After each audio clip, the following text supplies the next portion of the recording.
Siya raw po ay disqualified at nalaman lang niya ito kahapon at hindi po siya officially notified ng COMELEC.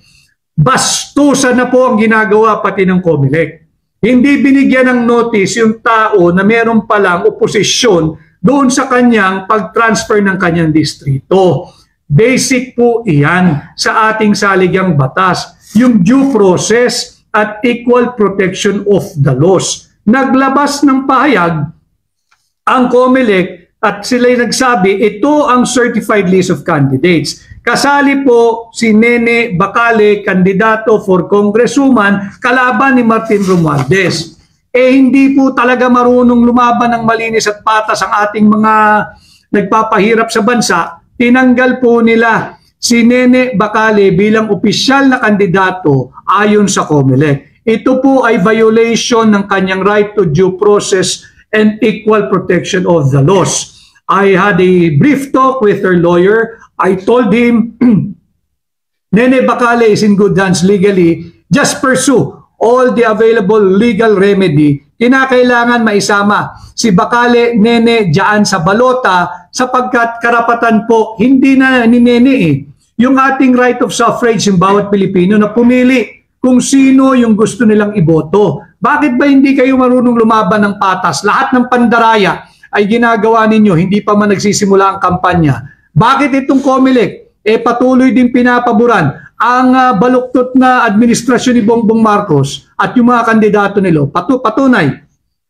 Humingi po at binigyan ng exemption ng COMELEC yung AKAP, yung AIX at kung ano-anong ayuda pa. Pwede raw pong mamigay. Bakit hindi ninyo patapusin ang kampanyahan bago nyo ituloy yung AKAP, yung AIX? Anyway, yung 4Ps, yung conditional cash transfer, tuloy-tuloy naman yan Pero yung unconditional, unmitigated, and unlimited cash transfer na nagiging dahilan kung bakit tumataas yung ating inflation at yung hanay ng mga tamad, yan dapat tinigil muna ng COMELEC. Obvious naman, nagpapagamit ang COMELEC at yan ang ating dapat bantayan.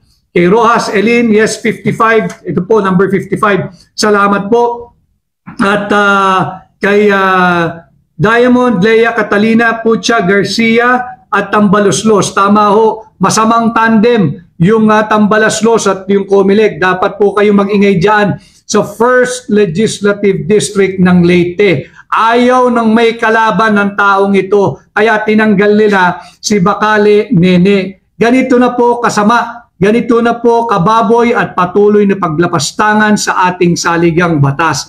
Basta-basta na lang tatanggalin ang isang kandidato na tinanggap naman po ng maayos ng komisyon ang kanyang certificate of candidacy. Ito po yung kopya. May receiving copy pa nung Nene Bacale. At hindi po siya binigyan ng notice na merong reklamo o merong problema ang kanyang paglipat. Bigla na lang po siyang tinanggap after maglabas ng certified list of candidates kasama si Nene Bacale. Kailangan malaman po ito, hindi lamang ng mga taga-Leyte, hindi lamang ng mga taga-Tacloban, kung hindi ng buong Pilipinas.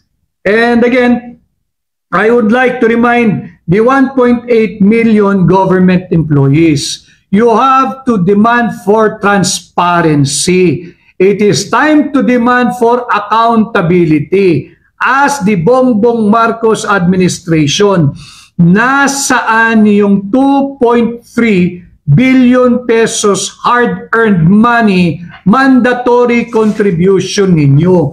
Bakit linagyak ng GSIS sa 3 listed company na lugi, na hindi nagbibigay ng dividendo, na walang viable economic and profitable activity? Ito po ay more than plunder. 2.3 billion na po ito Very systematic yung pagkuha ng pera ninyo. Kayo lugi. Sila sigurado kumita yan.